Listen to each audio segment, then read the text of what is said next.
And the first, thank you, Jess. So this is the second in the series, and the first workshop we were joined by local families and individuals that have innovated models of single person and joint person centered living in Hastings and beyond. And we are welcoming our Coventry contingency this morning, which includes friends that we have made during the Turner Prize exhibition, which Coventry hosted last year at the Herbert Gallery, as well as another local speaker as well. And anything else to mention?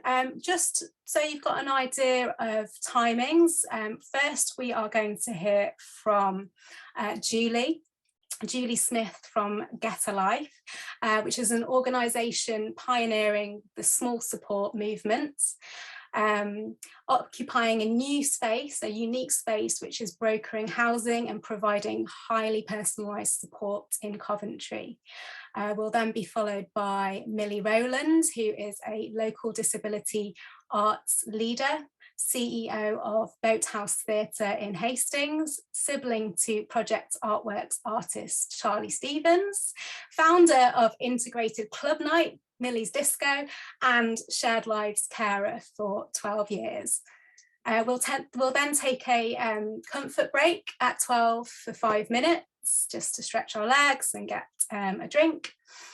And then we'll be joined by David Abbey from My Safe Home, who will talk about his work in securing mortgages for people with long-term disabilities through the Hold scheme. Joining David is Karen McKay, and Karen is a mother to Bryn, who has complex needs but lives in his own home using the Hold scheme.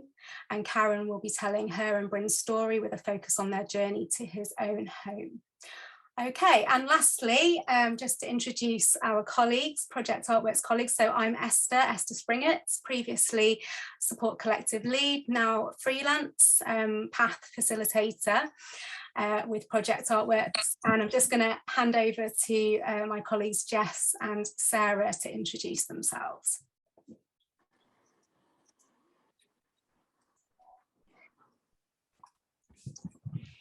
Hi, I'm Sarah Dunn, Support Collective lead.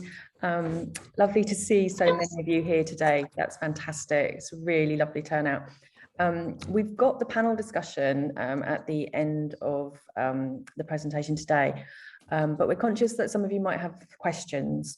We may not get round to them all, but if you've got any questions, if you direct message me in the chat, I can collate those, and if we have time, we can answer them. If not, we can come back to you later with any information. Okay, thank you. Hello, I'm Jessica. I am Communications Manager at Project Artworks, and I am doing a lot of the admin on today's session. So if you have any questions about the sort of tech side of things, feel free to text me directly in the chat and I can help you sort those things out. Nice to see you all. Bye-bye.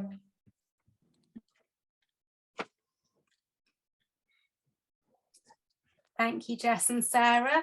So we are going to go straight to Julie. Julie, hi. I believe you've got some images you would like us to share. Would you like us to share now? Yes, well, yeah, in a little minute, that will be good. Yeah, okay. It's fine, pop it on, it's okay. I'd rather look at Craig than me, so it's okay to put them on. I thought I'd just start by a little bit about Get a Life. So Get a Life's a small supported living organisation in Coventry and Warwickshire area, and we support people hopefully to live their full life, their best life, and to have their own home. We don't do any housing, so the people that we support are either homeowners or tenants, and we provide them with the team of their own, who helps really to build their life into what that would look like for them, how they would choose their life to be. That's a very short sort of summary of what Get a Life does. it's whole life support. So, you know, we're sort of thinking about supporting the person with every aspect of their life, through good times and through bad times, and that whole life support really involves thinking about who the person is and what sort of life they would love to lead, and then working really as a team to try to help people to develop that sort of life and to change it and adapt it as time goes on, because that's what we would all do with life. I think it's a shame where people, you sometimes meet people and they've been going to a particular club or to something and they've been doing that forever and nobody's really thought about whether they would still want to be doing it. So I chose, when I was thinking about what might be useful, and I hope that it turns out that it is, I chose to talk to you with in relation to Craig, and this is Craig on the screen now. Well, actually, this particular picture is Craig when he was quite young, quite a while back. I thought that it would be helpful because I suppose when people are thinking about housing and support for somebody with quite high support needs, we think about transition and that sort of starting point. It's quite difficult to think long term how that might be for people. So I picked Craig's story really because he's a long way down that line of having had his own home for many years, but I know the whole story because Craig and I met when he was only 18 and he's now 36, so it's a lot of years of having supported him. So I'm hoping it will be helpful to talk through how that's been for him and for me, really. And I was thinking that the first thing that happened when I met him was I had this really big feeling of what a big responsibility it was to help this young man to leave school and to leave home and to move into his own home all in one go, and to have the sort of responsibility of then taking him forward in his future. And I was thinking about how it felt for me when my kids started to leave home and how scary that was really, as a mum. So working with his family, thinking what they were asking of me at that moment in time. So I felt this real big responsibility for Craig and for making sure that life panned out okay for him. So we started, when we first met him, he wasn't here, he was away living out of city. So I met him first of all just on the border of Wales in a residential school that he attended at the time. I went to meet him and I stayed there for a little while and just sort of talked to his teachers, spoke to him. I met his family. I went to see his mum regularly, talked to them about who he was, what sort of things he might like, what did I need to know, all the practical stuff about how would I support him on a day-to-day basis, but also what sort of a young man is he.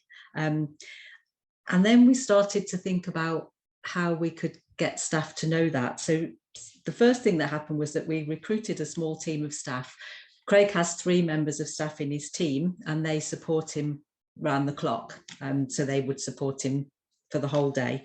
And the first thing that they did was go and stay with him in school. So they spent, I think it was about a week each, living alongside him where he was at the time and trying to sort of, I suppose at that particular point, the main thing was that when he moved, we could make sure that he was physically safe. Yeah, because obviously he's got quite a lot of physical support needs. There's some medical health stuff that we needed to know as well. So they needed to work all of that out and then transfer that information to him in his new home. While that was happening, obviously he was finishing his schooling, and I worked with his family, his mum mainly, to try and build his home, because obviously he needed to have a home to come to. And she was really happy buying his furniture and sorting him out as you would as mum, trying to sort of get that home ready for him to come. And she was also really clear that she would be very much involved in watching what was happening and wanting to know that Craig was okay when he moved. And so we worked really closely with her and with his siblings and with his dad. And I think that was really important to reassure them. It was a rocky road. It's not always easy to form relationships with families and with the person you support and with amongst colleagues.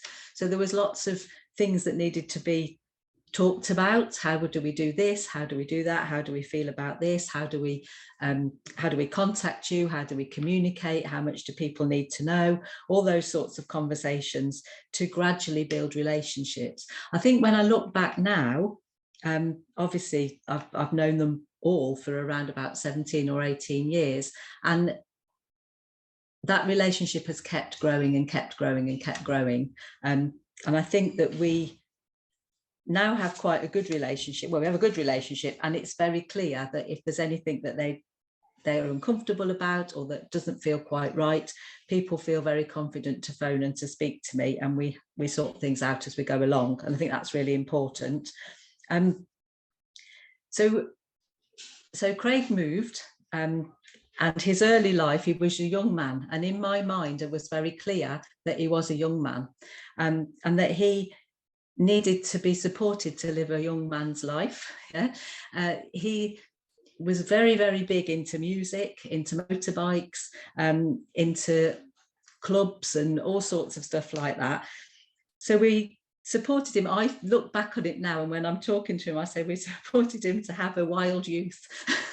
And that involved some things that we needed to do as an organisation, which was adjust rotas so that he could stay out till late, make sure that staff were able to go away with him for long weekends when he wanted to attend festivals or to go to Dublin to the beer factory, the Guinness factory. Another one of his passions is Guinness, and to sort of nurture his relationship with his friend, who was a young man who had similar level of needs, but whom he'd been to school with and who moved around about the same time, and they were neighbours. So it seemed really important that at that point we helped them to have a really good connection with each other. So they did go to Dublin together. They had several holidays to London, going down to watch bands or watch shows and stuff like that. And actually it felt at that time, it felt really right that he had this young person's life. I think that the team reflected that at the time. So people knew what his likes were and enjoyed the same sorts of things. So they were really good at finding bands that they might want to go and see together, and finding events at different sort of places across the country that Craig would want to go to, like the superbike racing or the speedway. And they were good at finding all of those sorts of things out for him. And I think that's also important as well. Because the housing that they lived in, their tenants, there were 4 flats together. It was different to the housing that we would generally support people in. Within Get a Life, we tend to support people to have an ordinary house in an ordinary street. So for us, this was slightly different, and we had to work quite hard to keep people's lives separate and to help the staff and the teams understand that actually we're supporting one person at a time, and that's really crucial to us. It's one person at a time, and what's right for Craig isn't necessarily right for his neighbour, and it might not be right for others, but we need to get it right for Craig, and that's where we're starting. Had to do quite a lot of work with his neighbours. He had an older woman on each side, and we worked with them quite hard to accept and understand that if you live next door to a young man, you might very well hear his music through the wall. And so there was those sorts of conversations that we had with them as well, trying to balance those needs, because people were living side by side, and that was a different setting to how we would normally support people. Can I just check in? Is this making sense to people? Are people comfortable with where we're at? Yeah, great. It'd be great to hear more about the housing side of it. When you usually work with individuals to secure their own house, so this is a slightly different arrangement. Yes. Yeah, and I've mentioned it really because I think it does make a difference to the person-centeredness of what you can do, and from the point of view of managing staff, how we manage staff to understand that this wasn't a group of people that were sharing. It was actually 4 individual people who happened to be neighbours, and to work with them as neighbours. because it was very different. And generally people would have either a rented property that was a flat or a house, but there wouldn't be other people with support needs living alongside them, or we would work with David to support people to buy their house through the shared ownership scheme. So it was a slightly different setting for Get a Life. It hasn't made a difference long term, but in the early days it did make a difference, because it made it harder for us to work out with staff that we're doing this individually, one person at a time. And that to me is fundamentally important, that the support looks at the person that they're supporting with and works out what they would want to do. Okay. Another part of what we felt is really important for Craig all the way along has been to do planning with him. So we've worked through a person-centred planning model. We always have an independent person come and help us to plan and to think about where's Craig and where is he at now and where are we going for the next sort of 12 months to 2 years. And that planning has been facilitated always by somebody that doesn't work for Get a Life, and mostly somebody that's been relatively new to the family as well.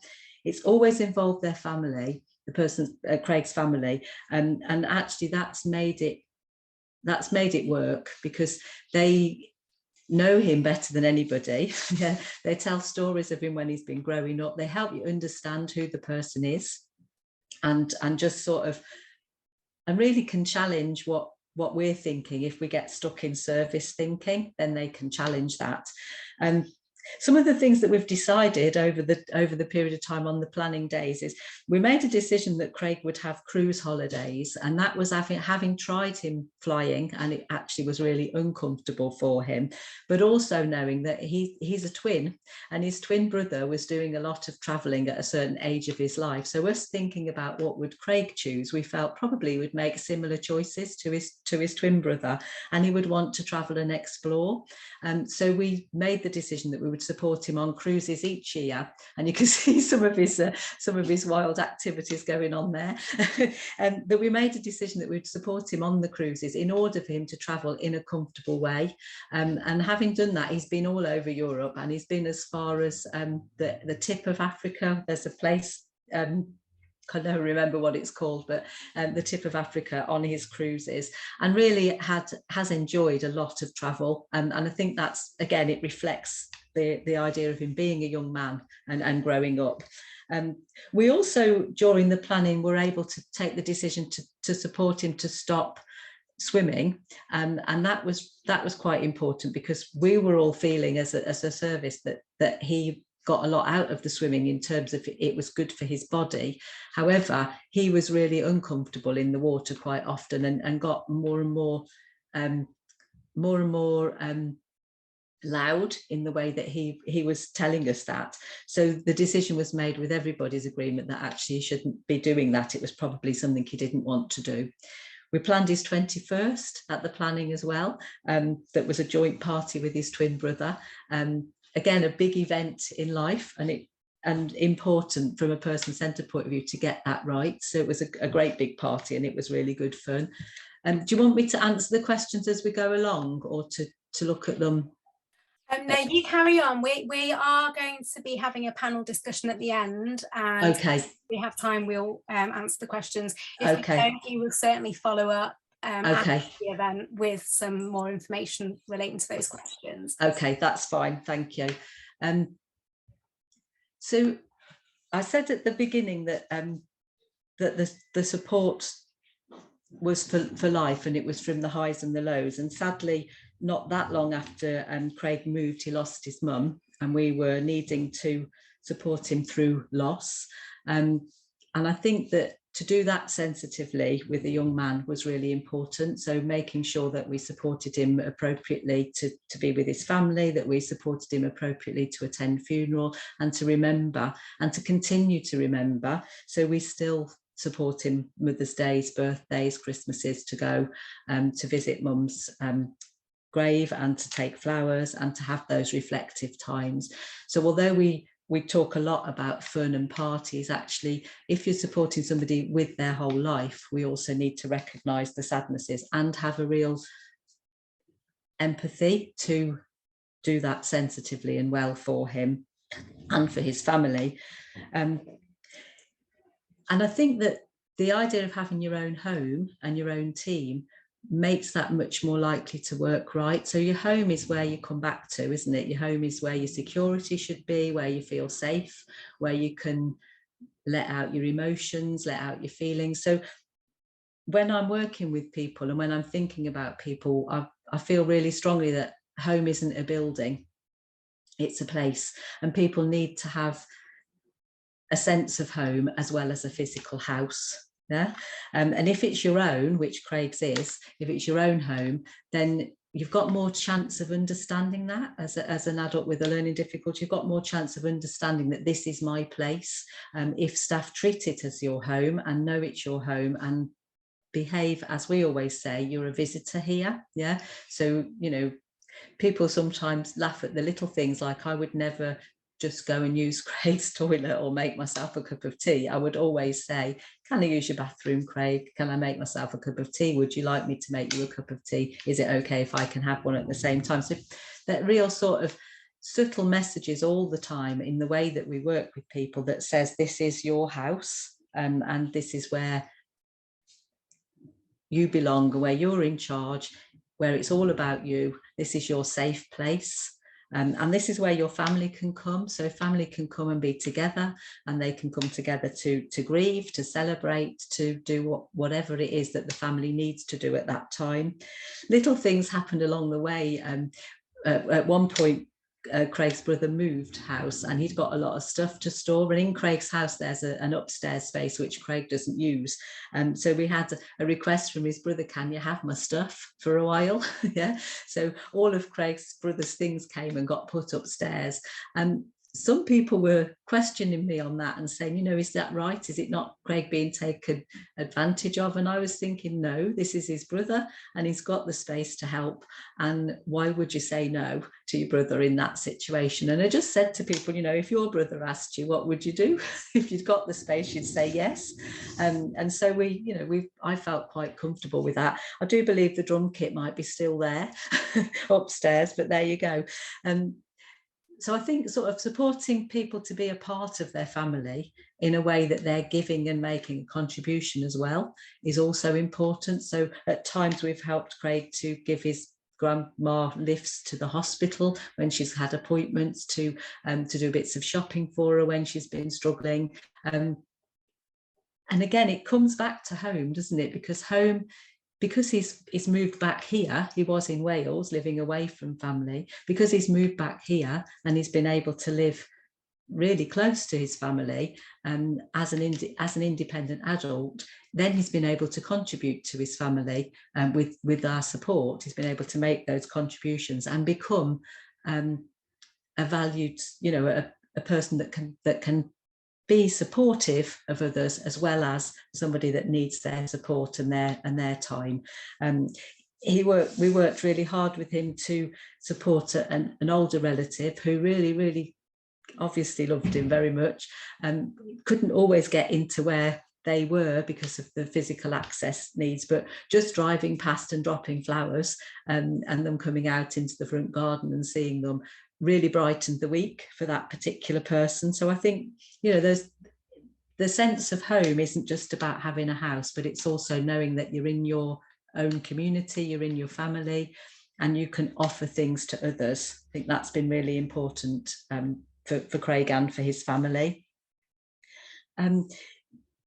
There was a period of time in Craig's life when things were very stable and sort of settled for him. He had a very strong staff team that knew him really well.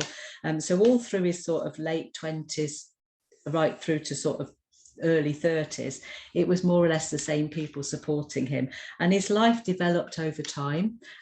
So he had a stable team who knew him really well, lots of the things that he really loved to do. But then, as within any service, there have been some changes and some struggles. And I think that the reality of supporting people for the whole life support, long-term, good and bad, sometimes that also is struggles within staffing. Yeah.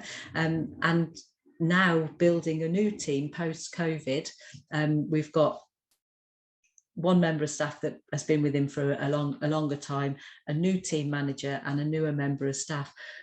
My knowledge of Craig from when he was 18, 19 is helping them to get to know him and understand him, and helping me to make sure that they build again post-COVID the sort of life that I know he would really, really want. And I think there's something therefore in longevity. So that sense of home again, that one of the benefits of having your own home is that longevity, because you don't get moved about. And for some people, when they don't have a home that's their own, that they've got a legal right to be in, it's easy to be moved. You know, when residential placements, sometimes you get moved about. Craig had been out of city, he'd come back. And I think once you've got a home, if you know it's a long-term home, you put down roots, and roots are really important. And those roots can be with friends, they can be with family, they can be with long-term staff, and they can help new staff. All of those people can help new staff to build their relationship and to make sure that life continues the way that you would want it to. All of us in life have good bits of life and difficult bits. Okay? But if there's somebody on your side all the way through that, and you've got a solid base of a home that you know and trust, actually that makes all of those bad times more difficult, more easy. The planning for Craig will continue. Yeah. I don't know how he'll grow and mature, but obviously we'll continue to sort of look at who he is, what age he's at. Some things have changed along the way. He does less clubbing now. He goes to more sort of, he still goes to quite a lot of concerts, but they tend to be a little bit more subdued than perhaps the wild nights that he had before. He still does the bike racing, but he's started following some sports and getting involved in that as well. Obviously the cruises have stopped over COVID, but we're looking for holidays again now. And we'll wait and see how his life evolves. But knowing that home is somewhere that's constant, and that, you know, family are nearby, neighbours are established, we've got good connections with people around where he's living. Yeah, and we're hopeful that things turn out, and he has, you know, once now COVID's finished, we can rebuild and he can start living again, as we're all doing. Yeah. Okay. I think that's possibly me. I'm not sure on timings. Yeah. No, that's perfect. Thank you so much, Julie. Okay. It's been really refreshing and inspiring to hear more about your organisation and the service that has advocacy really part of its DNA, and that ethos which offers that person-centeredness, the respect and the dignity.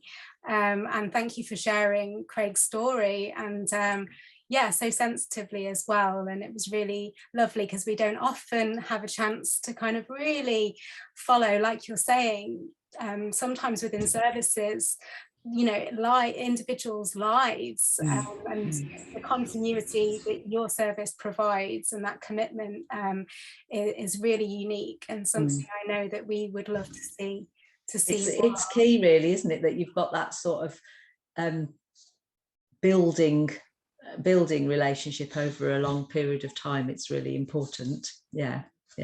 Thank you so much, Julie. And I know that David's going to expand on some of the points around home ownership and how that differs from renting, and some of the kind of legal aspects of that later on. We are going to move swiftly on to Millie Rowland, who is a shared lives carer amongst a very extensive CV. Millie is one of our Hastings associates to Project Artworks and sibling, and she's going to talk a little bit more about shared lives, really, and often how it's overlooked as an option, as a sort of stepping stone out of family or residential settings into a more kind of community-based experience of care. So Millie, take it away, and let us know, do you want us just to spotlight you, or would you like to share anything? No, you're good. Thank you for the introduction. I don't have anything to share because I don't have photo permission from the people that live with me. So I'm afraid you are just going to have to look at my face for the next few minutes. So as Esther has just said, I'm a shared lives carer. I have been doing this for 12 years. with my husband. Shared Lives, to begin with, is a project whereabouts we support vulnerable adults in our family homes. So we have 3 people living with us, and us being myself, my husband, and our child. And they are very much part of our everyday life. Shared Lives itself is a local authority team, and I am self-employed through them. So one of the first things to note is, if, as I've chatted along, Shared Lives is something you want to look into, it's probably talking to social workers or doing a Google search for your local Shared Lives team through your local council. We are nationwide, Wales, Ireland, Scotland as well. We are nationwide. So, and my understanding is the Shared Lives initiatives have been growing quite rapidly over the last sort of 5 years, really.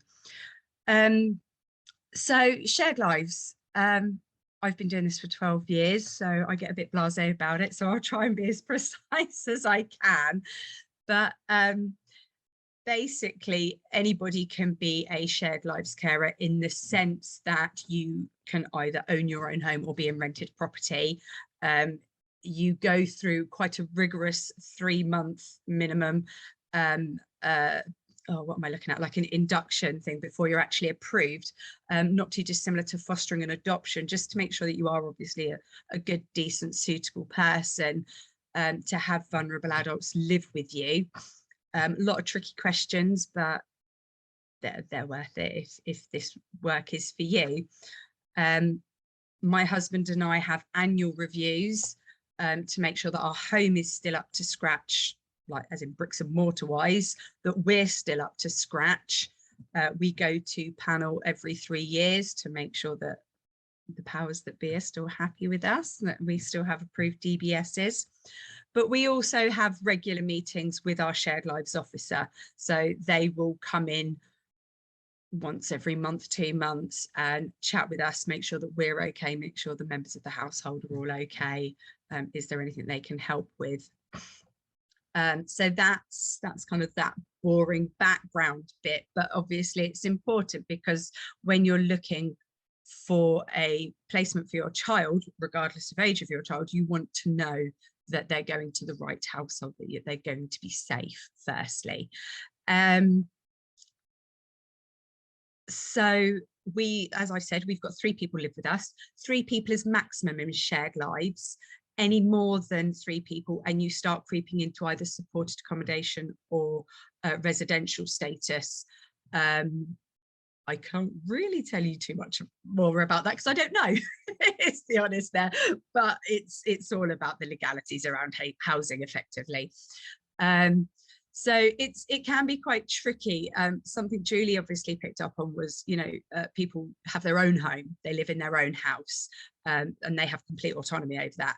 Whereas when people come to live with us, they're sharing with us. So this is our home that we've invited them into. However, they are renting their bedroom, and we have to provide certain things. We have to provide them a bedroom that's big enough. They have to have access to bathroom, shower room, whatever their needs is capable. The house needs to be suitable for them as well. Always, obviously, within reason. It might be that my house isn't suitable maybe for Craig, but another Shared Lives carer would have been. So it's always that kind of meeting need as and where we can. So I call them the guys. I'm sorry, I've been doing this for 12 years. My apologies if I offend anybody. I think technically they're either service users or residents, but one's been with me for 12 years, one's been with me for 9 years this year, and the other one's been with me for 6 years. They're my guys. They're my folks. So they all have their own bedroom, and that is what they rent from me. All bar one get support from housing benefit with that, and then any of their benefits that they get paid is their money, that is theirs.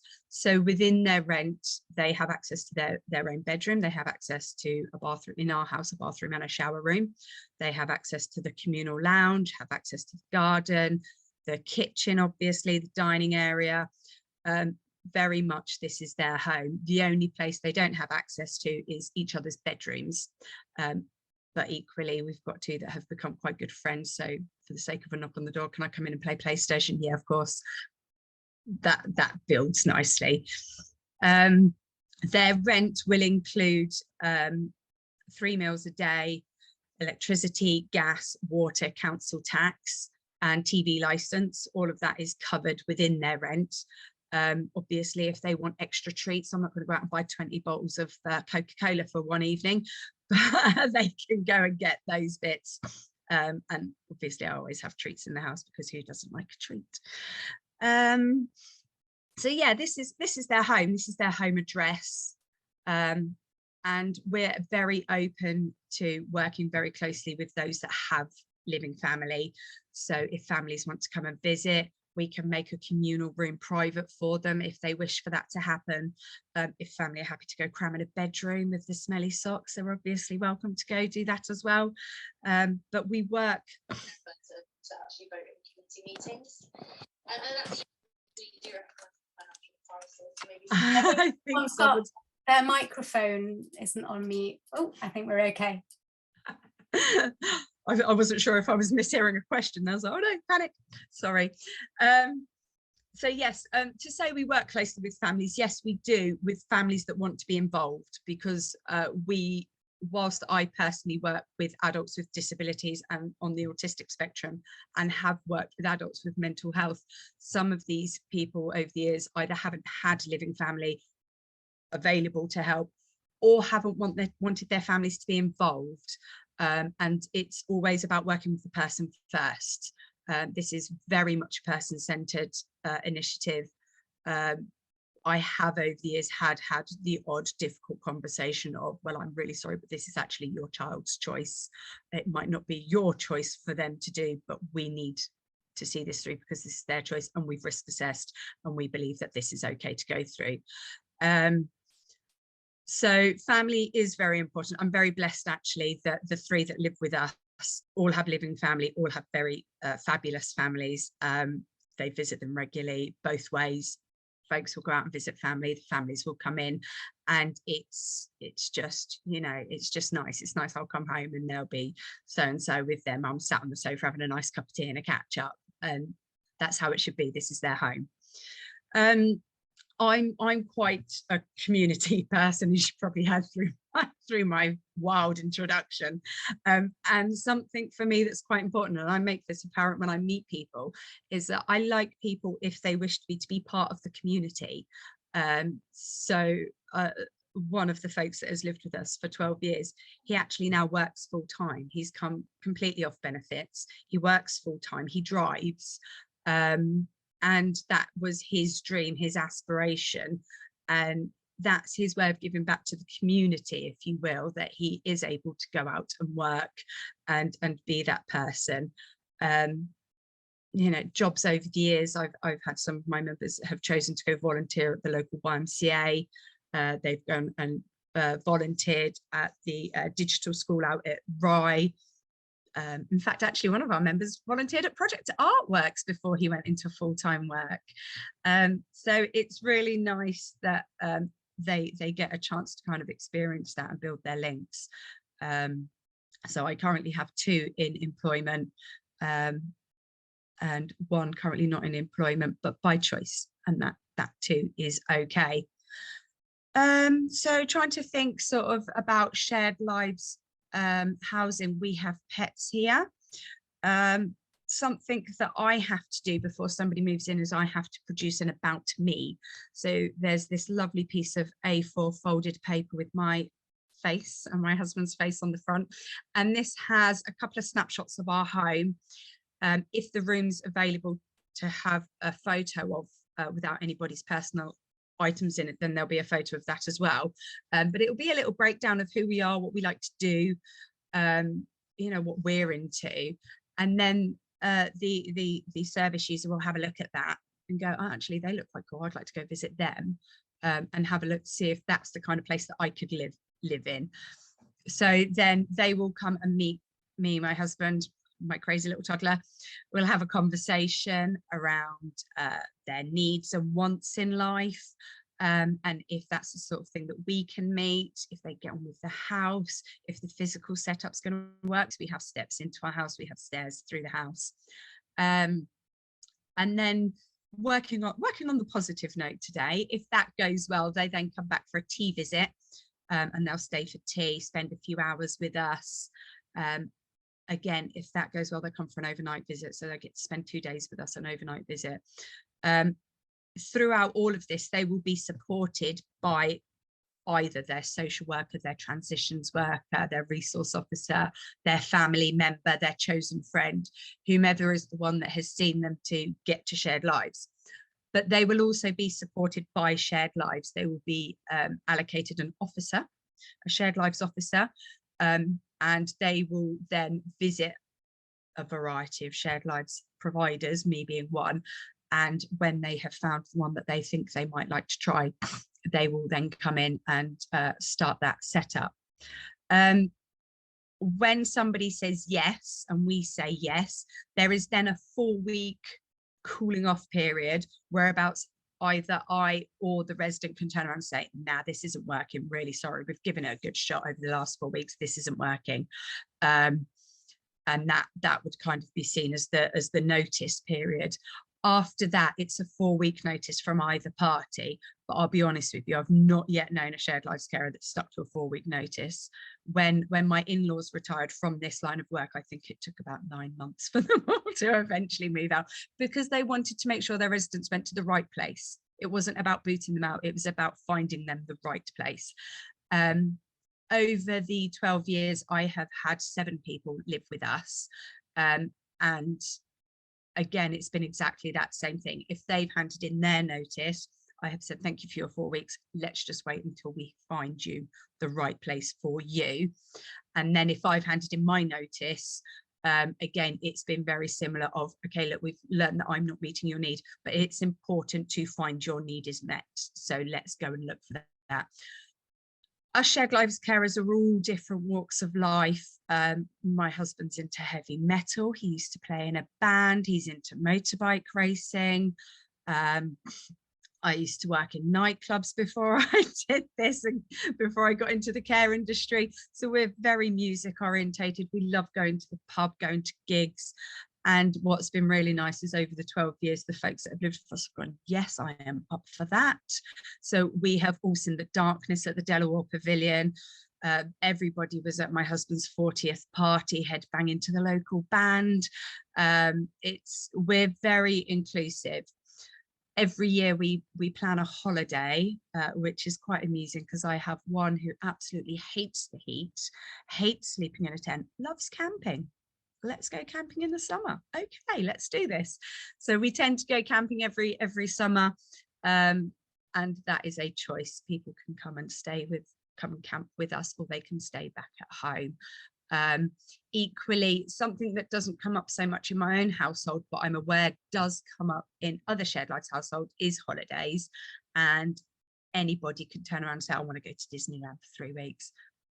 Or maybe not 3 weeks, that'd be really expensive, but you catch my drift. And that would be fine. That would then be up to us to support them to find a way to make that work, be it going with one of us or going with a support worker and having that holiday, finding that time. So just touched on support workers there. So obviously people living in our home 24/7, this means it can be at times a 24/7 job.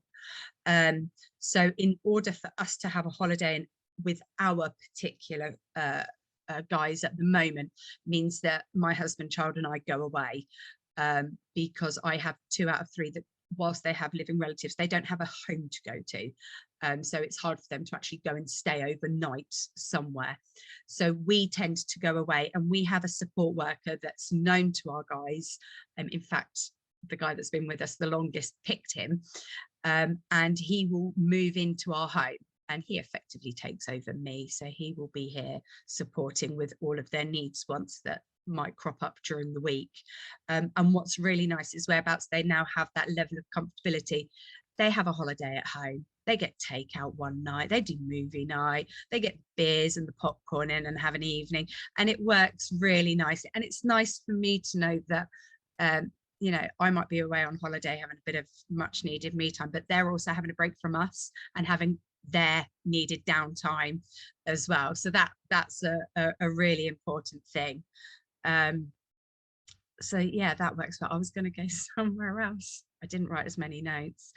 I just touched on holiday, just touched on family. I was going to ask, shared lives carers can also provide respite as well. Yes. So yeah, is that something you have experience in? I have, yes. So when somebody moved out, we went for a period of about 6 months whereabouts we just couldn't find somebody who matched our current home setup. So we offered our spare room as a respite, and how that works is respite care is short-term care for people, you often known to be in respite centres. Down here, the local one is known as Greenwood, but shared lives carers are increasingly doing this. And again, we're a mixed bag. So when I offered respite, I already had 2 permanent people living with us, and then somebody would come and stay with us for a few days and join in the general household. When my sister goes to respite, she goes to a shared lives carer, but they only do respite, so they only have her in at a time. She's just changed respite carers, so she currently goes to somebody who only has 1 spare bedroom, so it is just her there at a time, where her previous respite carer had 3 spare bedrooms, so she could have up to 3 people all on respite care. Which again brings a different dynamic. It's what you're looking for in respite. It turns out my sister was looking for a bit of solitude. To know her is to wonder why, really. She's bonkers. Respite, you know, from family, respite from a setting. You just want to take a break, and so it works both ways. Absolutely. I think it's often forgotten that, you know, parents and carers get exhausted, but actually folks do as well. You know, the amount of times my mum sat there in a respite meeting and my sister's gone, hello, I'm the one that needs a break as well. And I think that that's really important. She's nearly 40, of course she wants a breather from mum. That is how it works. That's why we all move out, I'm sure. I've forgotten where else I was going to go with that. It's good, Tilly. We've got a few more minutes before we take a break, but yeah, please continue. Okie dokes, thank you. So yeah, I suppose just to kind of summarize, really, you know, the guys are very much part of our household. We support them. What we do is we do support them in every single aspect of their lives. So we might help them with their finances, with their personal care, with their shopping, with their health, their medication, but then also just with lifestyle choices, you know, sort of like, actually I want to go try out this nightclub, I want to go see this new band, you know, I'm absolutely terrified, there's no way I'm going on my own. And yes, of course, you know, this is not a problem, this is something we can do. I've seen some very interesting bands over the years, I can definitely add to my list. Thankfully I had one that was really into the theatre, so I got to also see some awesome shows, which was nice. But it's always about that living together, that sharing. So what I was going to touch on, that living together bit, is in my house with my set of rules, and this is not every shared lives carer, is I have guys that can be left on their own for a few hours each day. So my folks do not need 24/7 care. I can go out and walk the dog, I can take Harrison to a play group, and we have the freedom to leave them at home for a few hours. Whilst I think they probably could stay overnight, I wouldn't choose to do it. It's just not something that sits comfortable with me. People come here to get a service, and I wouldn't then leave them overnight on their own personally. However, to live in our house, you have to cook for the family once a week. You have to be part of the cleaning rota, thoroughly glamorous jobs. And we eat dinner together majority of the time. One of my folks that works, he works shift work, so obviously he's not going to be here. Another one of my folks plays a sport that requires evening training, so sometimes they're not here. So it's always a balance, but generally we have a family dinner together. And yes, because most of my folks eventually would like to move out into, be it supported accommodation or their own placement, learning how to cook, learning how to clean, learning how to do your own laundry is quite important, because if they've got me waiting on them hand and foot, they've learned nothing. So, you know, I've been told it's lovely to live here, but it's also tough to live here. You know, you want to wash your socks, go wash your socks. Let's go do this. I will support you and help you, but you're going to do it. So yeah, that's basically Shared Lives in a nutshell, I hope. And that's a glimpse into what my Shared Lives looks like. Obviously, every Shared Lives provider is different. And that's, I think that's understandable, purely because we are a family opening our doors to allow your children to come and live with us. But hopefully that gives you a good enough glimpse to go pester your social workers and go, okay, give us a heads up. What's Shared Lives look like for me and my kids? Thank you. Thank you so much, Millie. What a window into your world. It sounds incredibly positive and proactive, and yeah, Shared Lives, the Shared Lives scheme in East Sussex is rather established. So if you're interested, stay tuned for notes and the roundup from this session, and we'll signpost to where you can find out more. We're going to take a 5-minute comfort break now, and we'll come back and we'll hear from David Abbey and Karen McKay, who will be talking a bit more about the nuts and bolts of securing property through a mortgage scheme called Hold, and that is home ownership for people with long-term disabilities. So stick around and we'll see you in 5 minutes, which will be 6 minutes past 12 to be precise. See you later. Recording in progress. So this is being recorded for sharing on our website, via social media and our newsletter. It's really important that we're sharing and celebrating the good practice that's been talked about today. So if you're not comfortable with having yourself on video, then please disable your video. It's personal preference. Okay, Jess, could you spotlight David, please? Or Sarah? Thank you. Hi. So we're going to pass on to David Abbey and Karen McKay, and they are both going to talk about Hold, and also Karen's experience of securing a property for her son, Bryn. Okay, go ahead. Thank you. I think we still need to pin, we just need to unpin Millie, Sarah. I think. Thank you. Great, take it away. Hi, David. I'm going to ask you to unmute yourself. Is that better? Yes. Fantastic. Thanks a lot. Yeah. So David Abbey from My Safe Home. What I'd like to share with you today is just a quick overview of a home ownership model called Hold. And Hold's. Have you got the slides up there, please, Sarah? Thanks.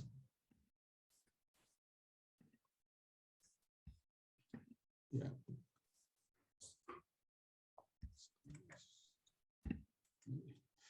So what I'd like to share with you today is a quick overview of a model called Hold.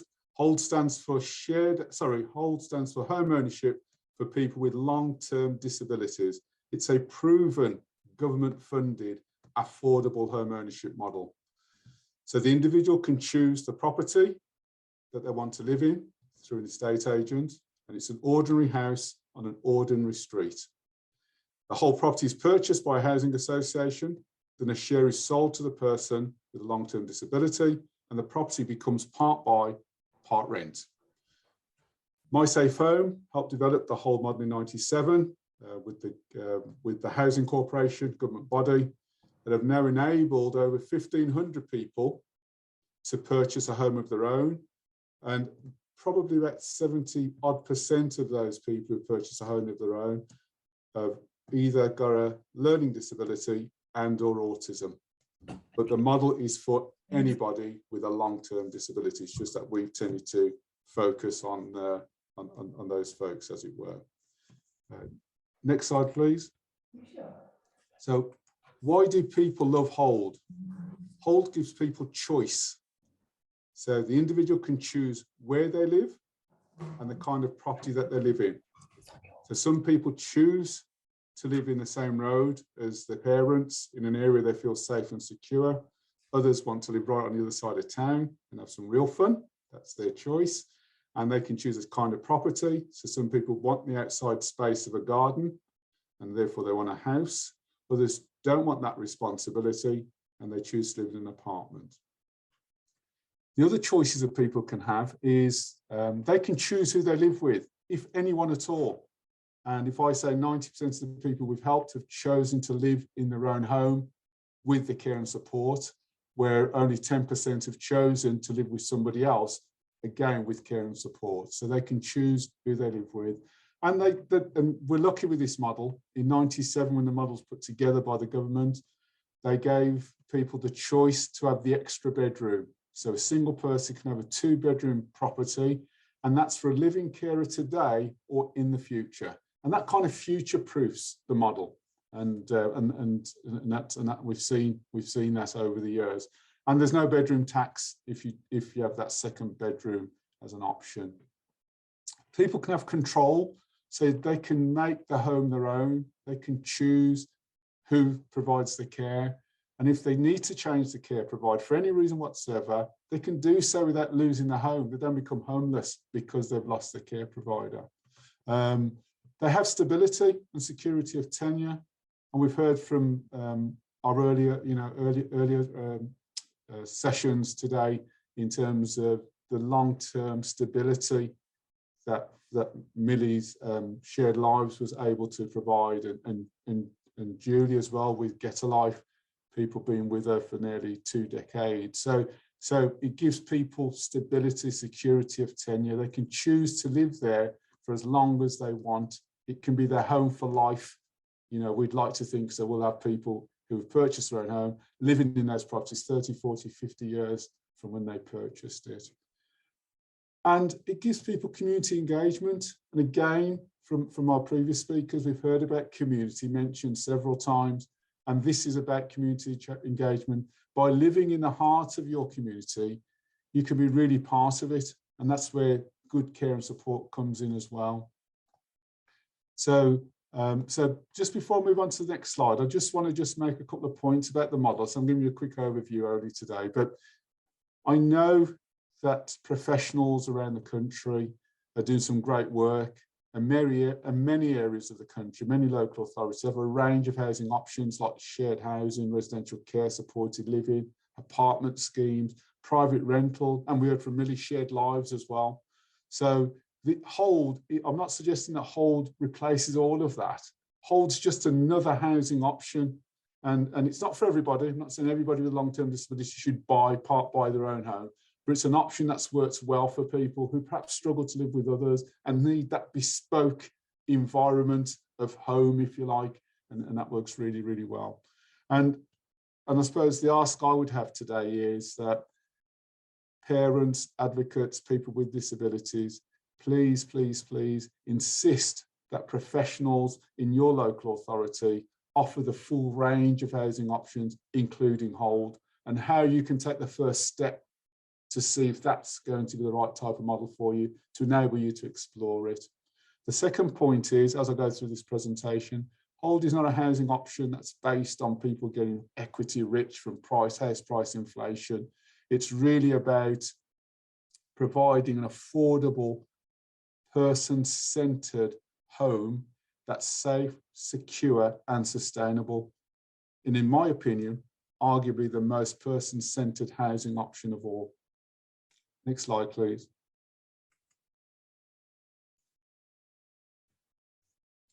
Just a couple of examples here of how Hold's been used from some of our homeowners. So this is Fran with mum and a support worker.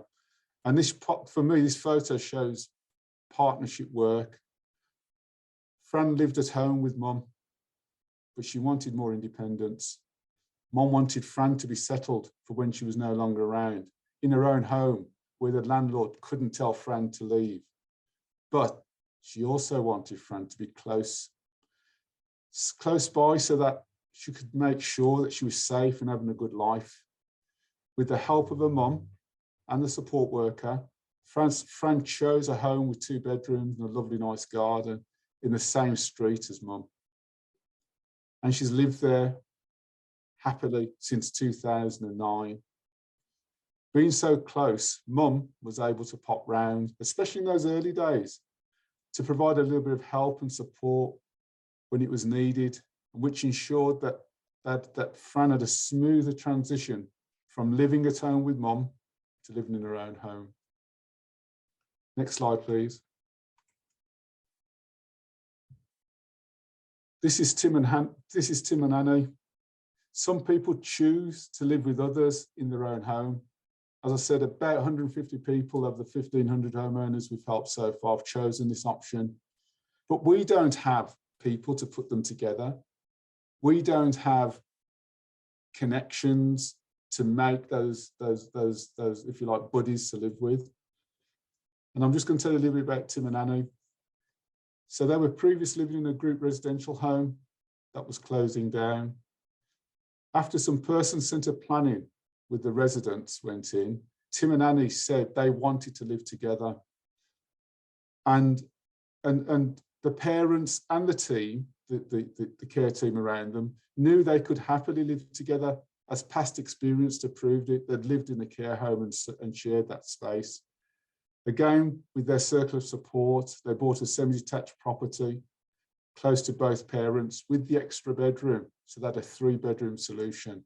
And that's for that overnight carer today or in the future if it's required. The support team ensures that Tim and Annie have a great quality of life in the community. And they've lived very happily together in their chosen home since 2008. Next slide, please. Here are some of the things that people have said, and I've just chose, just a range of people there. A homeowner called Tim. Living here helps my independence a lot and helps me grow in the community. A parent, Tina. It seems impossible that someone with such complex needs could have a mortgage, but he's got one. He's a homeowner, and it's brilliant. And in terms of the local authority, and I know we're not here to talk about costs, but obviously money does come into it. This is from a care manager. The possibility of buying 2 one-bedroom flats to each other. That's for 2 brothers who really loved each other, but they just couldn't live together in the same space. So the possibility of buying 2 one-bedroom flats next to each other within a mile of parents was a dream come true. The cost of social services has been a fraction of the cost of traditional care, and the outcome was even better. That was Valerie. Next slide, please. Just want to share the process with you. Again, just a quick overview. So the buyer checks, so the applicant checks that they're eligible for a mortgage. Now, with the mortgages, if they're working in paid employment, they can get a mortgage off the high street. They can go to a broker and they'll talk to them about the different options on mortgages. However, there are some people who've got disabilities who are unable to work in paid employment and they rely on benefits for their income. So for those individuals, getting a mortgage can be tricky. So that's what My Safe Home does. We're authorised and regulated by the Financial Conduct Authority to arrange mortgages, specialist hold mortgages for people who've only got state disabilities to rely on.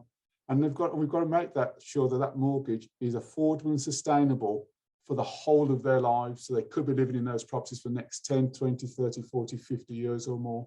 So these are specialist hold mortgages for those individuals. And if that's the case, they can approach somebody like us and we'll check their eligibility for a mortgage and give them something called an agreement in principle. That's a lender's willing to lend you this amount of money to enable you to part purchase your own property. Once they've got that agreement, they find a housing association that confirms the budget of their home. Then with a circle of support, they find a buyer, they find a property via an estate agent. Once they found their home, the housing association buys it off whoever's selling the property. Once the housing association's got the property, they then sell the share of that home to the buyer, and the property now becomes shared ownership, which equals part buy, part rent, and the buyer moves in and has a decent quality of life. Next slide, please. So this is just a quick overview of how a property of £200,000 might work. And I've used that figure because it's easy to work the maths out with. So just quickly, a quick overview on this then. So they found a property for 200,000. It's going to be part rent, part buy, and that's 50-50. So the 50% of it's going to be owned by the housing association, and they charge rent.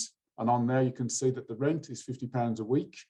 On top of the rent, there's something called a service charge, and that's really important for people with long-term disabilities who've only got state disability benefits to live on. One of the things I worried about in '97 when we was putting this model together with the Housing Corporation was what would happen if somebody owns half the property and the roof needs replacing, and the cost of that roof replacement is £10,000. Where is somebody who lives on state disability benefits expected to find £10,000 from? So what the service charge does, it means that that roof can be replaced and paid for in full by the housing association, even though the housing association only owns half the property. So that's really important in terms of making sure these properties that people are purchasing under this scheme, Hold, remains fit for purpose, good repair, and remains safe and secure. So that's the bit around the bit that's owned by the housing association, the 50%. The other side, the individual will be expected to buy half the property for £100,000. They'll have to put a deposit down. So that's a barrier already that you're seeing about home ownership. It's going to take cash. And that deposit is about £10,000 on the 100. And they'll have fees to pay: solicitors, surveyors, mortgage arrangement fees, etc. So those startup costs on this example are about £17,000. That money can come from the savings of individuals, and most people don't have it. They've only got state disability benefits to live on. So families provide that, the bank of mum and dad, other family members. And we've seen in the last 10 or 15 years, families helping other children, other siblings, even when they're in great work, and even when they're in great paid employment, earning good money. To get on the housing ladder is not easy. So this is an option available for people with long-term disabilities as well. And in very limited cases, we've even seen local authorities and CCGs put that cash in to facilitate that.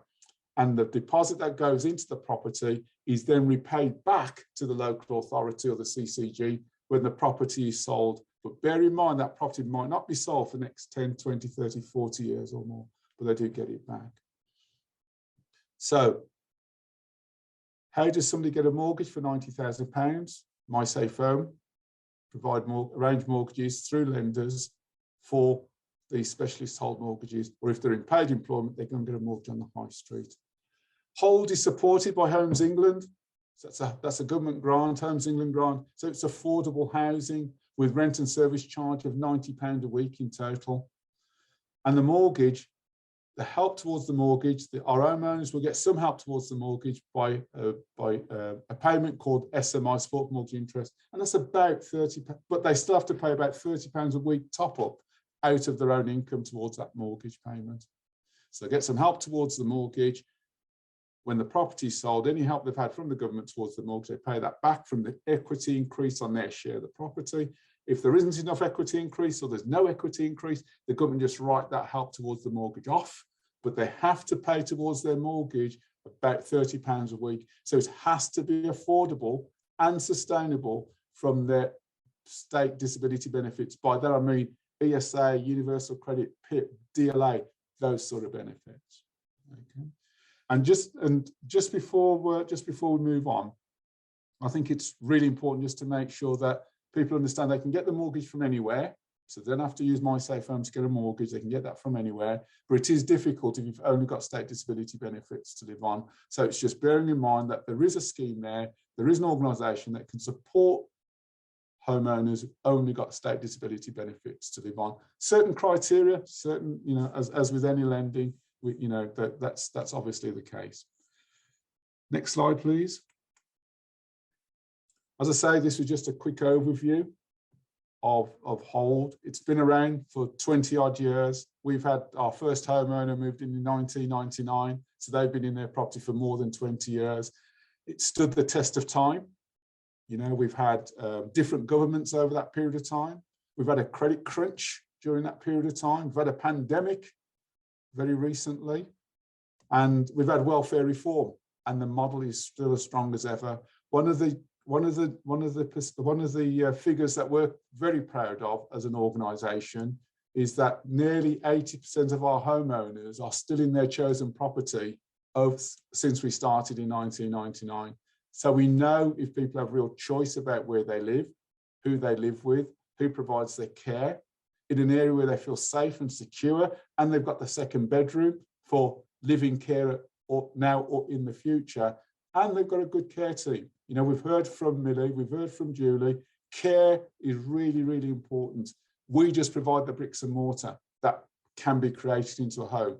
The real work is done by the carers that make sure that people have a great quality of life, connected to the community, and they're with them on that life journey over many, many years.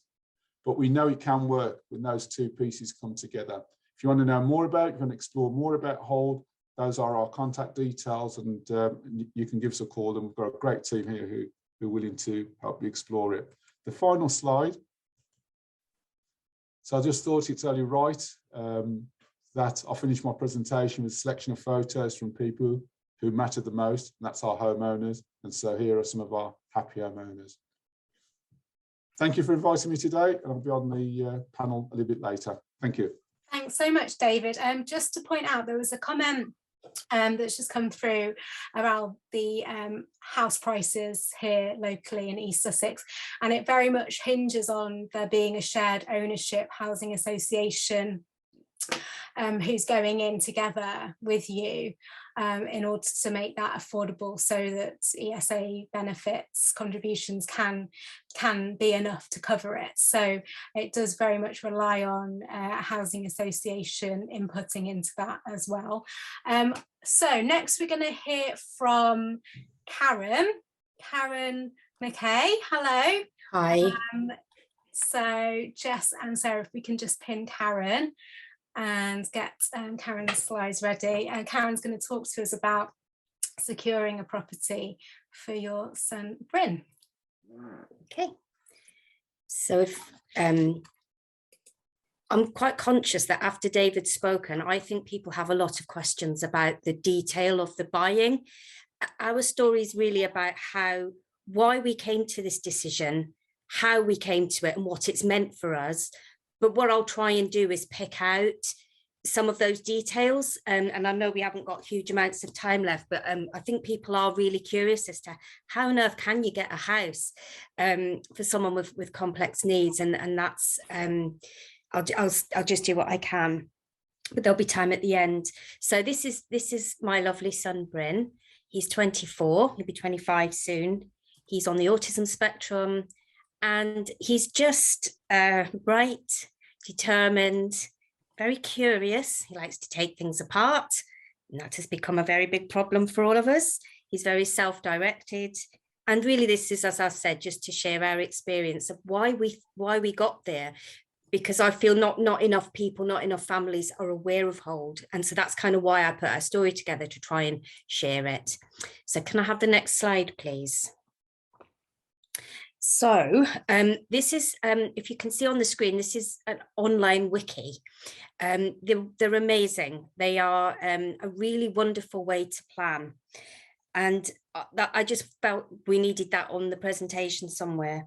But when Bryn was approaching the end of school, he went to a special school and he was finishing at the age of 19, and plans just weren't there. It was quite shocking for me.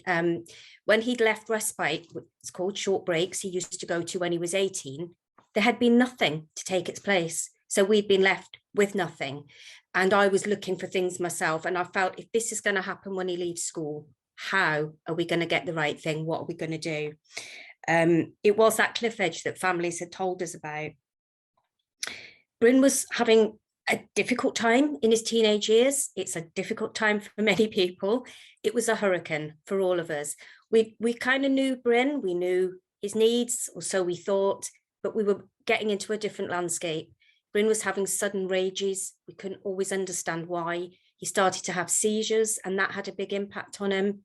His sensory needs really changed. And he still has those sensory needs now, the sensory behaviours of seeking out things to break and things maybe to put in his mouth and that kind of thing. We were catching up with that at this point, and we were out of our depth, if I'm honest, quite often. So we were quite scared, really, of not managing his needs well enough for him, not managing well enough for ourselves, and what was going to happen. But me and Bryn are very close. There's a really strong bond between me and Bryn. So I had this thing where I want him to stay at home with me. He's not going anywhere. He's going to be with me. And I'd been sort of prepared during his life for when he goes somewhere else, and that somewhere else had always felt in my mind like it would be a residential. And I think that's what people were kind of preparing us for. As things got harder, I knew that we were going to have to get out there and find the right thing for him. We couldn't just wait till we failed him or fell apart. I didn't want him to leave in a crisis, and I didn't want him to go somewhere that wasn't right for him. So the best thing to do was to get out there and look. We didn't have social workers, or we had them briefly. The door would close and they'd be off. That sort of flapping door of social workers coming and going was our situation at that time. Coventry was just in a bit of a bad way with how that was. School did refer us to Grapevine, which is a local advocacy group that are just amazing. And we got one of the most amazing people to come and help us. And together, me and her found these wikis, and we made Bryn a wiki. And the reason why I keep going on about this is because this is a really person-centered plan. This was put in video and photographs and thinking about what do we want for Bryn? What is it he needs? Because at this point in time, I was going out there and looking at services as best I could. Anywhere school or anyone told me about, I was getting in touch with and trying to plan. But they were all telling me what they offer, what they do. Social care managers were saying, well, they do this, we do that. And when we were coming back to the wiki, it was grounding us in actually, well, what is it we want from all of this? I think that's enough. Can I have the next slide, please? So I think this thing about difficulty staying well regulated emotionally, physiology, I didn't put, sorry for this quote, I didn't put the source, which is Barry Prisant, and I think his books are amazing. His Uniquely Human is a fantastic book for people trying to understand how to meet the needs of someone with autism. Professionals focus on the behaviours instead of the underlying causes, and Bryn staying well regulated was the thing that kept coming through his wiki all the time. It was all about how do we help him be balanced in all of his needs. I'll do my best. I don't have notes for this. I tend to read off the slide and I can see my photographs covering most of it, the pictures, so I'll do my best to read it. But what person-centered providers, they were all calling themselves person-centered, and we were going out, I was going out and looking at care homes. I was looking for respite places. I was looking for care homes. I was looking for anything that he could do after school. And if he stayed with us, I was looking for day supports. And they were all telling me what they do. And if we wanted him to go anywhere, and we did have some assessments, what they wanted was a list of his deficits, because they wanted to group him with other people that they thought would be at the same level. And then they had to work out whether those people could all be managed in the same place by them and their care staff. And I sort of understand that model. It's the kind of one that you're given. And the model is always presented that you start in sometimes it was presented anyway, you can start in our group home. And if you show enough independent skills, then you can maybe get your own space.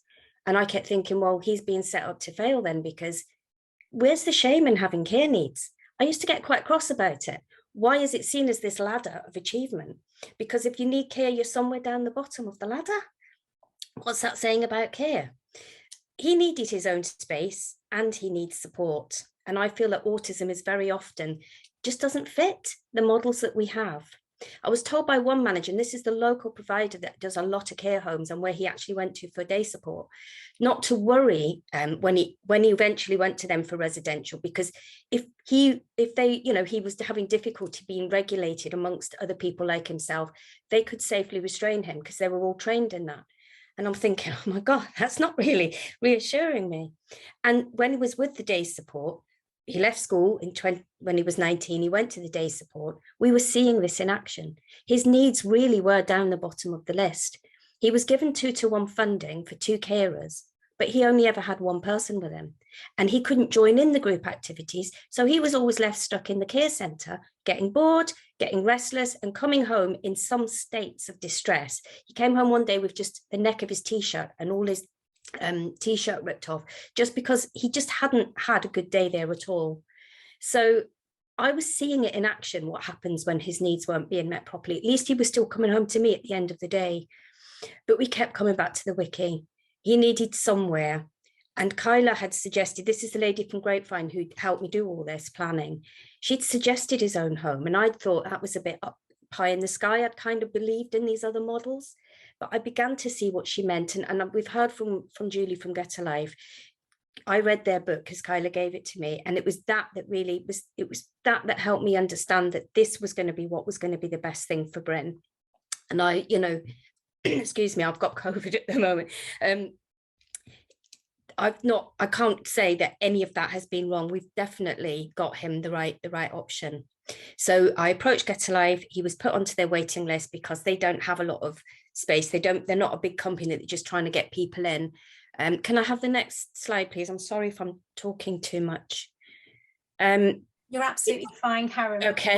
For about 5 minutes, but I would really love to let you, Thank you. I'll try. And so it took us 2 years to plan and prepare. So we actually got started, and I was quite pleased to have that 2-year space at home. And once I had something in to look forward to for him, all the other difficulties kind of started to be more manageable. I'll talk a little bit about the support later, but there was 2 years of building lots of support work around us. And I'll talk a bit about the care in a minute, but the housing side of it, I came to via Get Alive because that's how they do things. They said, well, we don't offer housing, so he would need to have a house. He could have gone and looked at rental, but I came across Hold through them, and I thought, well, this is a new one on me. I'm not that big on the idea of home ownership in and of itself, but it actually, what I realized was it would give Bryn security. So for that, I had to get in touch with My Safe Home. I learned about the structure of that. It's not an option for people that are in a rush or in a crisis. Again, this is about planning and doing things in a way that helps you to stay in control, but only if you've got that time and space to do it. We had to save because we didn't have a lot of money. We had a bit of it. So we knew then what deposit we needed. If we'd wanted a better, more expensive house, we would have needed to save more money. There's kind of a budget that you're given. So we knew our budget was kind of 180,000 at that point.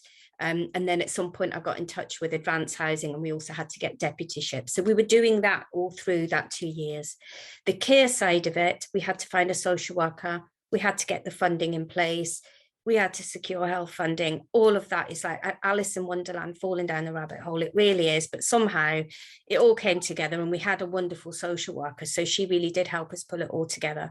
And what we did during that 2 years is we started to plan to take over his day support. So with some direct payment money, we got one person from Get Alive. We got one person from his day support who just was a star, who just saw who Bryn was in amongst it all. And the two of them started to take him out 1 to 2 days a week.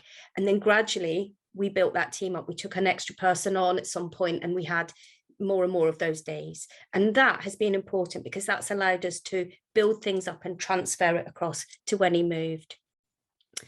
Could I have the next slide one, please?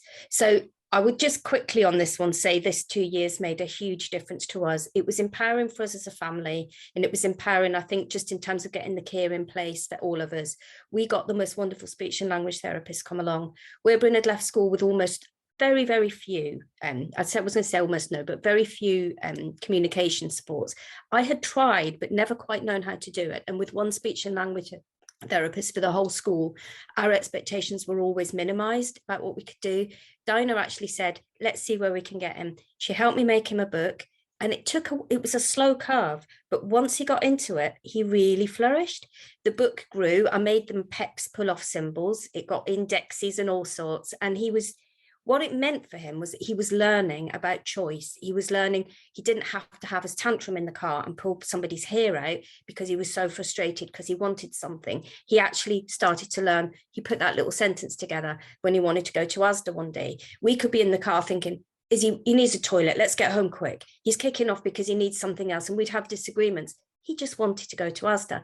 And this made a huge difference. Learning no, that's a developmental skill. And he hadn't properly learned it. We'd done bits of it, but all of this built him up. But what we were also doing, because we had the staff coming to our home increasingly from Get Alive, they were able to sort of bed in all these communication tools. Bryn's just come home. They were able to help us bed all this in, which I think was really important for when we moved. Have the next one, please. I'll try and gabble through the last of it. So we found a house. Once all the care got put into place, once we got a best interest meeting and it had been agreed that amount of support he could have, I went out house hunting, and where I thought that was going to be wonderful, I actually found it quite stressful because I saw all the problems, I saw all the potential issues, and it did feel a bit like we had to get it done quick. But what we did was we managed to find a house near us, near to our home. So I'm in his home at the moment, but it's a 10-minute walk from our family home. Advance did all the hard work of the buying. We wanted a house with a garden and with certain things. We just had to compromise. We wanted a detached home with big, nobody overlooking. We had to compromise on things, and we got the things that mattered the most to us, and that's life for everybody. Could I have the next one, please? So I won't say much on this. We put Woody in his toy box, or a wooden box, and we gave him a book to explain the move, and Bryn came on a visit and basically stayed, and it really went smoothly because we made this a home from home for him. Can I have the next slide? So there's only two more, and this one's got a lot on, and I think people can actually have a look, maybe if they get the slides. It comes down to the carers that are with the person. We've been lucky to have that great core team who came with us, and some of the people who've joined us since, who've really been amazing and worked around Bryn and all of us. What we did find was that some people haven't been right, and there has been some big issues, and that's been a process. And I think it takes time to get that team right. And it's also the difficulty of having 6 different carers alternating his nights wasn't ideal. But the thing about this is the care around him changes. He doesn't get moved. We just keep getting it, working to get it right. I've been coming around lots, and during the pandemic, I was here. Bryn doesn't tolerate people wearing masks, so I came. But the fact that I wasn't separated from him, I could cry, because that was the case for so many people. And actually, I was with him all through that. And what that made me realise was that I liked being part of his life, and it seemed to work that he had more consistency at night time. So I'm now one of his paid care staff, but not with Get a Life. I kind of do half his care. Not half his care, I do half his night care, and I'm paid for that. I do lots more besides that, but we're still working that out. And I think, again, that's a work in progress. The house, people have raised about adaptations. That's a big issue. If you've got physical needs, they understand that. And I had an assessment done, and Bryn had a DFG bathroom put in. It still took us a year. We got that. But for his sensory needs, he's had to show his sensory needs by pulling things off, doing things he shouldn't have done around the home, that we are now battling for a DFG grant, and we're getting there. So I think some of that process has to be worked on for people, but it's still not impossible, and we're working on that. We've got lovely neighbours. They look out for him. And there are times when they've pointed out things to us that have been really quite important. I've been very worried about the disturbance we would bring, but actually it's worked out really well. And I'd say that the ongoing support, the speech and language support, the ongoing OT support, the ongoing building of teams has been hugely important, because Bryn's needs don't just disappear in his new home. It's not all plain sailing. We've had ups and downs, but we all work together. And that thing about us being able to keep the reins of our own lives. In terms of managing the team, because I can see a question, Julie, technically, who's here today, is the manager of Bryn's team, and he has a team around him, which one of the ladies that was with us right from the beginning from home, she's now his team leader. And I think we're still working out who does what, because maybe I'm seen, I don't know, I'm mum, maybe I do more than I should or whatever. So we're still trying to work out, but we kind of do a bit of everything together. There's one last slide, and it's just a picture of Bryn in his home doing different things. So his Woody toys just become a head. Who knew that's how he likes it? But he really values that object. That object is the only possession he takes around the house and uses, because he gets a sensory feedback from blowing on it on his lips. We've put a communication boards up. We've made one of his walls a blackboard wall so he can draw on it. He uses his home to suit his own needs. We were adapting it. He took all the wallpaper off in 2020. He's continued to do more things now, and we're on the back foot with him a lot of the time, but he's making it his own. He goes out when he wants to, he stays in when he wants to, and he loves nothing better. He's just come back from a drive in the countryside. He has his Spotify playlists and he sings, but he's not beholden to when other people want to come and go. He does things to his own timetable. And if he wants to take all the wallpaper off, it's not upsetting anyone else. It's not upsetting me. It's not my house. It's not upsetting someone else. We've took it all off and then we've painted it. So for him, I can't see any other solution that would have suited him. I'll stop talking now. Sorry if I've gone over. No, thank you so much, Karen. And I think sort of, not to put things in a nutshell, but what really comes through here is that this is Bryn's home. It's not someone else's workplace. Yes. And it's set the tone for how he wants to be supported. Yes. And, you know, not everything is rose tinted. There's no such thing as perfect. But, no. It's been really interesting to sort of hear your perspective and your journey. We just, one question which is important to cover is, what is the DFG grant? What does it stand for? What does DFG stand for? Sometimes these acronyms... It's quite noisy because my partner's just put the kettle on. Disabled Facility Grant. Sorry, I didn't explain that properly. So you can get a disabled facility grant for adaptations. And what you do is you get usually an occupational therapist will come to look at the home and make an assessment. When we had our assessment done right at the beginning, they didn't want to know about sensory needs, unfortunately. And because Bryn didn't end up fully health funded, he's joint health and social care. Yeah. We're struggling with that. This is part of the process that I think we have to challenge and work on for people with complex autism needs, because I think normally what happens is if they're coming from say they've gone into a treatment unit or something where they've ended up becoming fully health funded, then some of those adaptations can be done before they move in. Yeah, we've got some information about that as well, which we can share, which is about more substantial funding that can go towards development of property to meet those specific health needs as well. I'm conscious of time. I'd really like to introduce Jo Powell into our panel discussion, which is, what does good housing and support look like? What are the challenges and where are the opportunities? Hi, Jo. So you're a local parent. You have a son with complex support needs. Would you like to introduce yourself to the group, and we'll take it from there? Yeah, thank you, Esther. I'll be quick. Yeah, I do have a son with complex health needs, long-term health needs and disabilities, but I'm the head of housing at Rother District Council at Neighbours Hastings. So I'm many of what David and Karen have both described in terms of managing housing allocations, the development of housing, shared ownership, affordable rent schemes, DFGs, that whole range. I either manage directly or manage with the network around the county, East Sussex County Council. We have the Care Act and the health requirement and administer that. So there is a network around all of this stuff. So I have perhaps a view from both sides, having fought with the state on many occasions for my son, but then, you know, trying to make the state work for people is very, very challenging.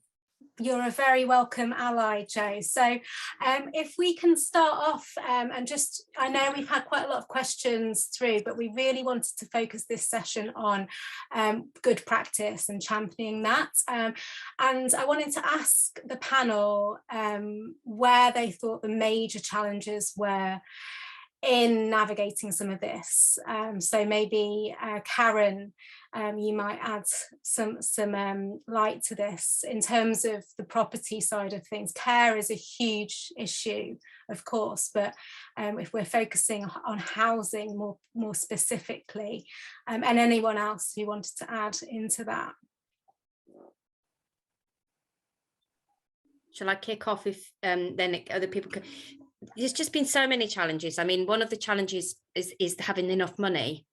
What I feel strongly is that everyone should know about your options and know that the possibility of hold, like years, you know, give a family time to prepare and plan that this is a possibility down the line, and maybe even give sort of savings plans for people so that they can help build, you know, down the years if it might be something they would want to do. Because if you're suddenly in that position of needing to find about £20,000, actually in the scheme of things, it might sound like I'm not made of money, but in the scheme of things, it's not huge when you're talking about the care world, and the costs of Britain's care package, you know, costs lots more than that in a year. It actually, so I think we need, that's one of the big challenges is just money. And sometimes it's just a little bit about having some upfront money. Doing the adaptations to the house is a big problem. We've kind of almost had to prove the problems by doing them. And then how do we get the house sorted while he's in here? And it's become a huge problem, actually. We will sort it. And I would not undo it for that. But I think there needs to be more understanding about sensory needs and about the fact that if he's pulling things off the wall, he's not doing it because he's naughty, and it's not because we're all failing his needs. It's because actually at some point in time he was going to do that. We just, you know, should have got them covered. So I think that's two of the challenges I will kick off with. Making that adjustment to the environment and fixing the environment. More recently, we've been made aware at Project Artworks of NHS capital grant funding that individuals can apply for with the support of their local CCG, and we're hoping to at some point in the future invite our local regional officer for housing, who's like responsible for overseeing that funding in our area, to talk about that and how families can approach and apply for this substantial funding, because it's all about fixing the environment, isn't it? Which I think is what you're getting to. And from the rest of the group, in terms of the main opportunities out there, has just being here this morning, have there been any sort of light bulb moments for you? Yes, for me, I think the biggest opportunity for East Sussex is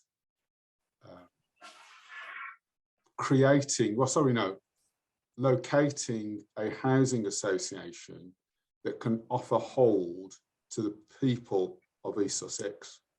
You know, there's housing associations in other parts of the country, either side, well, not quite either side, but Hampshire to the one side and Kent to the other, and they've got housing associations that offer hold. And I'm not so sure that there is a housing association in East Sussex that does that. We used to have one, and I don't think it's fair to give their name on this forum. We used to have one who decided that it wasn't for them any longer for whatever reason. So, you know, I think that's the biggest opportunity for people, and and we're willing to work with any of the professionals, any families who, you know, if they put their hands up and say, this is something we want to explore for East Sussex, we've got Homes England who are keen to help facilitate that. Sorry, Joe, I thought did you want to come in there? Yeah, no, it was the same click for me, David. I hadn't heard of it, and I sit on a group, the East Sussex Housing Group, which includes our RPs, Registered Providers Housing Associations. So I think we need to probably have a conversation offline about how we. So there'll be open ears to this as well, I'm sure. But I was going to say as well, Esther, just to engage in your local planning process, wherever you live, and lobby for housing, for adapted housing to be built into local plans, rather than it having to be investment be brought in after the fact, and having accommodation tailored to that. Because if you can get quantities of adapted housing into a proportion of a big development, as a housing, from a housing options side, housing needs side, we can tailor properties at the point of design and build for a household we know have complex needs and are sitting in our temporary accommodation or causing big challenges for the care system. And that when it comes to it, when you reduce it down the number, often those households are quite few in number, high complexity, but few in number. And it's really about trying to lobby as the public. There's limited on what we can do as officers, because it's politicians ultimately who dictate what goes in a local plan. But lobbying at that point, in the consultation period of local plans, and Hastings is about to review its local plan. So do engage in that. I think we need one to of those have things that turns people off. As soon as you say local plan, it turns people off. Usually there's an old adage, if anything, the more boring something sounds, the more important it probably is. Can I that's just where cut we've been in? going wrong. Yeah. Can I just cut in, Esther? So I think David and Joe, it's a really good idea. There's a learning disability providers meeting due at East Sussex at some point, which I can let Esther know about. But it's also worth knowing that historically, and I do upset people, so I apologise beforehand. East Sussex have certainly historically just been interested in doing their own thing, and not necessarily been working in collaboration or in partnership with anybody. So it would be nice to see that changing, and hopefully Joe and David, you can be integral to that. This is just the beginning, and I'm really excited, and I'm ever so grateful for the championing, you know, best practice that's been shared, or I say best practice, but it's, you know, the positive end of it. You know, we hear a lot about people held indefinitely in assessment and treatment units for years and years, racking up a huge amount of cost, and it shouldn't be like this, and it's a human rights issue. So we just need to keep fighting the good fights and showing up as we have this morning. We've got a few more minutes to go. I would like to know what you would like families here today and individuals here today to take away from this morning. You know, just one thing that you would like to reiterate from what you've shared this morning, and I'll let anyone from the group go first.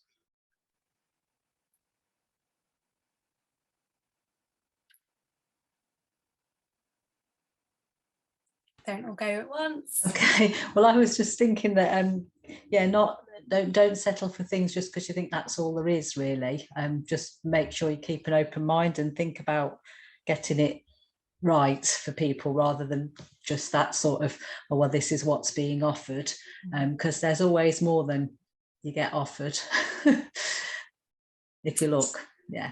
Thank you. Anyone else? Yeah, for me, it's about planning. You know, we've heard planning mentioned in all of the presentations this morning, and for me, it's that planning from an early age. And we know about transition, and we know all about that, but there's some, you know, just some fundamental planning needs to be done. And if I'd give a family one tip in terms of making sure all your housing options are available in the future, is we have probably 1 in 3 or 1 in 4 applications coming to us where lasting power of attorney or court of protection of deputyship is required. So get that in early. Don't wait until the housing becomes a crisis and is desperate to then get those pieces of documentation, because those open up the home ownership and shared ownership options for individuals with complex needs. Thanks, David. Okay. And I think they can slow the process down if you're not got them in place early on as well, because one of the things I'd written is that actually needs a lot of time to get the right legal structure in place. So you can't do it in a hurry. Yeah, so we've heard power of attorney, court of protection and deputyship mentioned all in the space of like 30 seconds. So if this is all like, ooh, news to you, we will be following up with a roundup of this morning, including some glossary of terms and what to do next, where to go next for support in those areas. We've had a flurry of questions come through around you know, Karen, you mentioned that you're paid as a family member, and I know that that is enshrined in law as in the Care Act. There's a section which says that in extenuating circumstances, family carers can be paid, and I had seen examples of that happen during the pandemic for obvious reasons. So there's been a few questions relating to some of the intricacies around that. Again, we will signpost that with follow-up information. We've just not had all the time we would have wanted to kind of answer all the questions that have come through, but we're very grateful for your honesty this morning and generosity in sharing your stories, and we can't wait to see what happens next in our own locality, so watch this space. And once again, thank you on behalf of Project Artworks and the Support Collective. Thank you. Right, goodbye for now. See you. Bye-bye.